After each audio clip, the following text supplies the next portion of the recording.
মার্কিন প্রেসিডেন্টদের নারী কেলেঙ্কারি। দাজ্জালি মিডিয়া আমেরিকাকে আমাদের সামনে পেশ করে মানব সভ্যতার কাণ্ডারি হিসেবে, নীতি ও নৈতিকতার ধারকবাহক হিসেবে। আর আমেরিকার প্রেসিডেন্টকে দেখানো হয় গোটা বিশ্বের অভিভাবক রূপে। অথচ গোটা পৃথিবীতে তাদের দেশেই নারীরা সবচেয়ে বেশি ধর্ষিত ও নির্যাতিত হয়। আজ আমরা দেখাবো কথিত সভ্য আমেরিকার কতিপয় অসভ্য রূপ। আরও দেখাবো তাদের নীতিনৈতিকতার জরাজীর্ণ দশা। কথিত সভ্য আমেরিকার এমন অসভ্য রূপ দেখে আপনি হয়তো খুবই অবাক হবেন। 2013 সালে প্রকাশিত দ্য ওয়াশিংটন পোস্টের এক রিপোর্টে বলা হয়, আমেরিকার শতকরা 48 জন নারীর প্রথম সন্তানটি হয় জারজ তথা হারামজাদা, এবং খুব দ্রুত হারামজাদা হওয়ার এই হার 50% পেরিয়ে যাবে। বুঝতেই পারছেন, এই পশু সভ্যতার অর্ধেকের চেয়েও বেশি মানুষ জারজ। এদের কাছ থেকে সন্ত্রাস, লাম্পট্য ও জুলুম ছাড়া পৃথিবী আর কী বা আশা করতে পারে? তাই আমরা বলি, মিডিয়া যতই আমেরিকাকে মহান করে দেখানোর চেষ্টা করুক, আমাদের চোখে আমেরিকা জেনেভা বিচারের দেশ, ধর্ষণের দেশ, লাম্পট্যের দেশ, জুলুমের দেশ, বর্বরতার দেশ, জারজ সন্তানের দেশ। আপনি জেনে আশ্চর্য হবেন যে কেবল সাধারণ জনগণ নয়, তাদের অসাধারণ প্রেসিডেন্টরাও জেনেভা বিচার, ধর্ষণ, পরকীয়া ও লাম্পট্যে দেশের অন্য দশজনের চেয়েও কম যায় না। আজ আমরা আমেরিকার কয়েকজন প্রেসিডেন্টের লাম্পট্যের কিছু নমুনা আপনাদেরকে দেখাবো। George Washington. জর্জ ওয়াশিংটন কথিত সভ্য আমেরিকার প্রথম প্রেসিডেন্ট।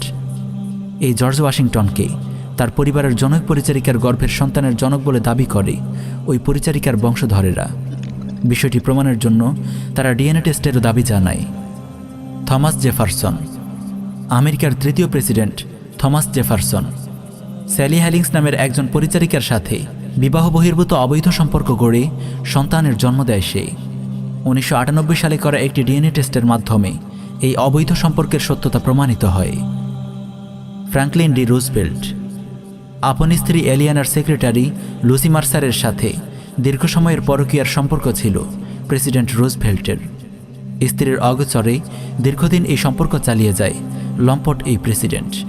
অবশেষে স্ত্রী এলিয়ানার হাতে ধরা পড়ে তাদের প্রেমপত্র ভর্তি একটি প্যাকেট। John F Kennedy. অনেক মেয়ের সঙ্গে অবৈধ সম্পর্ক ছিল এই লম্পট প্রেসিডেন্টের। হলিউড তারকা মেরিলিন মনরোর সঙ্গে তার সম্পর্কের কথা সর্বজন বিদিত।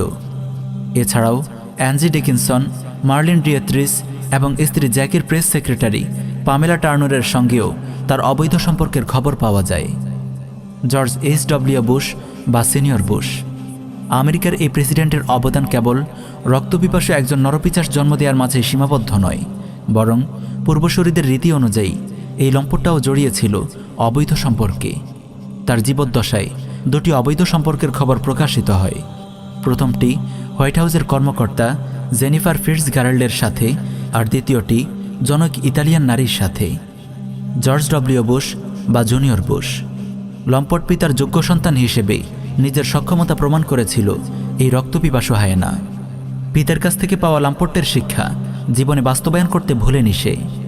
পিতার মতো ছেলের বিরুদ্ধেও দুটি নারী কেলেঙ্কারির অভিযোগ পাওয়া যায়। দুজনের একজন হল মার্গেই ডেনিস শোয়েডাঙ্গার। সে বুশের বিরুদ্ধে ধর্ষণ মামলাও করেছিল, অবশ্য অজ্ঞাত কারণে সে পরে আত্মহত্যা করে। আরেকটি যৌন কেলেঙ্কারির ঘটনা ঘটে ট্যামি ফিলিপস নামক জনক নর্তকীর সাথে। Bill Clinton. আমেরিকার প্রেসিডেন্টদের মধ্যে যৌন কেলেঙ্কারির শীর্ষে আছে বিল ক্লিন্টন। যুক্তরাষ্ট্রের 42তম এই প্রেসিডেন্টের সঙ্গে হোয়াইট হাউসের কর্মচারী মনিকা লিওনস্কির যৌন কেলেঙ্কারির ঘটনা জনসম্মুখে প্রকাশিত হয়। এই ঘটনাকে কেন্দ্র করে ইমপিচমেন্টের মুখোমুখি হতে হয়েছিল এই লম্পট প্রেসিডেন্টকে। এছাড়া Paula Jones, Jennifer Flowers, Kathleen Willey, Elizabeth Ward Gracen এবং জুয়ানিতা ব্রোড্রিকের সঙ্গেও তার অবৈধ যৌন সম্পর্ক ছিল। এমনকি তার স্ত্রী হিলারি ক্লিন্টন যখন প্রেসিডেন্ট প্রার্থী হিসেবে লড়াই করছিল, তখন প্রতিদ্বন্দ্বী প্রার্থী ডোনাল্ড ট্রাম্প হিলারিকে ধরাশয়ী করার জন্য বলেছিল, যে নারী তার স্বামীকে সন্তুষ্ট রাখতে পারে না, সে আমেরিকার জনগণকে কিভাবে সন্তুষ্ট রাখবে। Donald Trump. পূর্বসূরীদের লাম্পট্যের ইতিহাসকে আরও সমৃদ্ধ করতে এগিয়ে আসে যুক্তরাষ্ট্রের 45তম রাষ্ট্রপতি ডোনাল্ড ট্রাম্প। অসংখ্য নারীকে ধর্ষণ ও যৌন হয়রানির অভিযোগ রয়েছে এই লম্পট প্রেসিডেন্টের বিরুদ্ধে।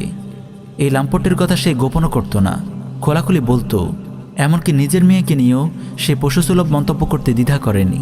ইভাঙ্কা যদি আমার মেয়ে না হতো, তার সঙ্গে হয়তো আমি প্রেম করতাম। কত বড় নষ্ট ও ভ্রষ্ট হলে কেউ নিজের মেয়েকে নিয়ে এমন নির্লজ্জ মন্তব্য করতে পারে। If Ivanka weren't my daughter, perhaps I'd be dating her. You know. Oh, it's so weird. Joe Biden. কিছুদিন পূর্বে ক্ষমতায় এসেছে আরেক লম্পট প্রেসিডেন্ট জো বাইডেন।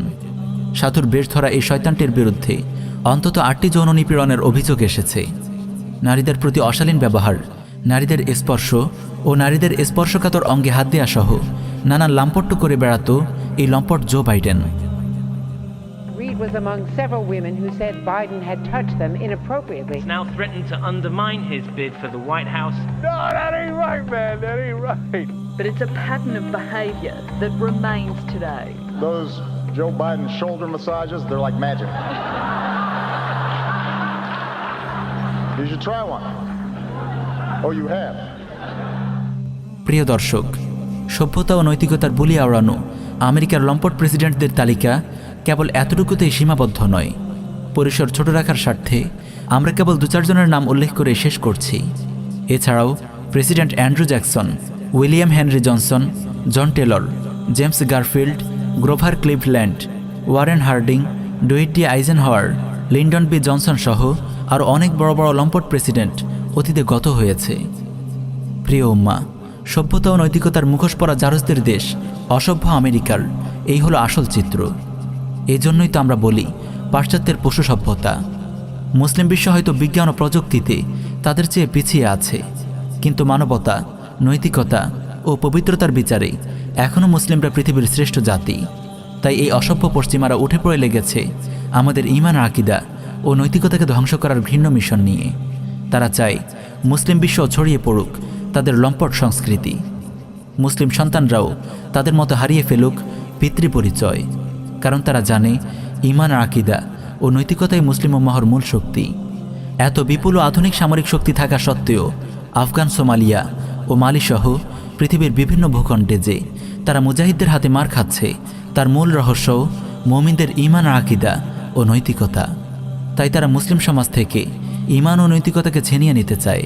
মুসলিম বিশ্বে তাদের এই নিকৃষ্ট এজেন্ডা বাস্তবায়ন করতে তারা দুটি শক্তিকে কাজে লাগাচ্ছে, তাগুত সরকার ও শয়তানি মিডিয়া। তাই এই দুটি শক্তির বিরুদ্ধে আমাদেরকে সবসময় সচেতন থাকতে হবে। দাওয়াহ, ইরশাদ ও জিহাদের মাধ্যমে আমাদেরকে মোকাবেলার ময়দানে অবতীর্ণ হতে হবে। আল্লাহ রব্বুল আলামিন আমাদের সবাইকে আমল করার তৌফিক দান করুন। আমিন ইয়া রব্বুল আলামিন।